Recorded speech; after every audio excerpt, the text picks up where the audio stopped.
I'm here at the Vahle Theater in downtown Dallas with Sally, Liz, and Lydia, cast members of A Christmas Carol.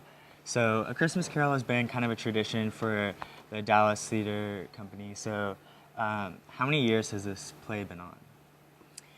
Well, the play has been produced at the Dallas Theater Center for, we think, at least 35 years. Long before we ever started doing it, of course. And we have all performed in various versions of Christmas Carol over the years. This is my 20th anniversary of performing in this holiday classic. And I started out, there was another theater, another space that we used called the Arts District Theater.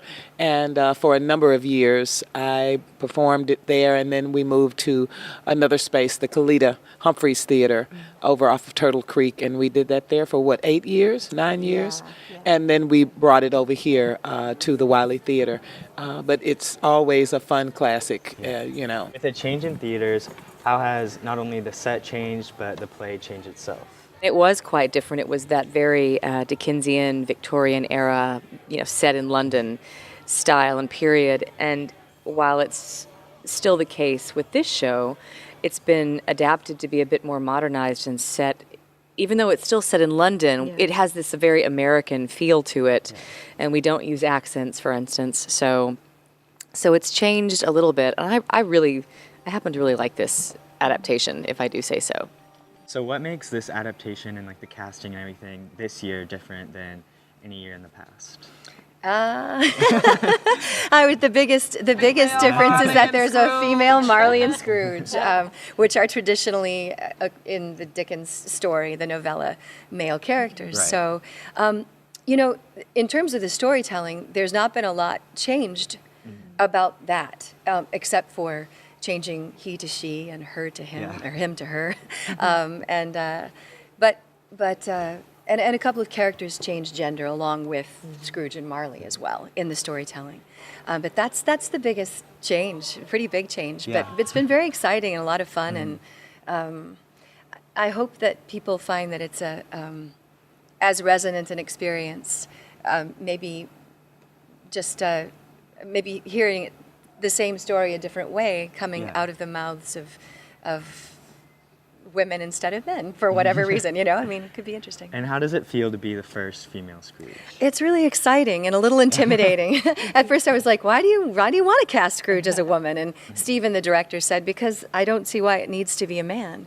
It's not just a story that's relevant, only an experience that would only be relevant for a man. And I said, that sounds interesting. Let's go for it. So and same for Marley too. This play also serves as a fundraiser, so tell me a little bit more about that.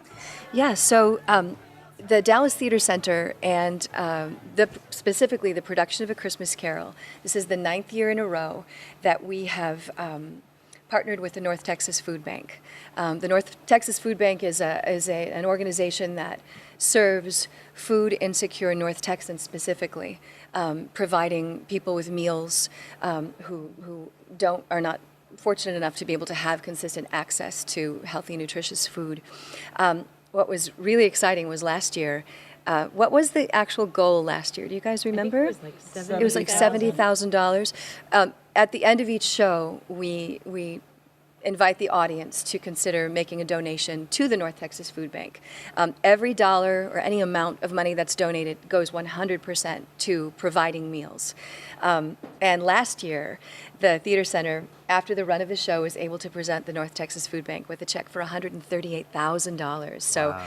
That's awesome. Practically doubled the goal, which was incredible. And each dollar donated translates into 3 meals. So I got out my calculator. $138,000 is 414,000 meals. Wow, that's awesome. Yeah, so really incredible. So we're hoping we can maybe even beat last year's top it, But it's a wonderful.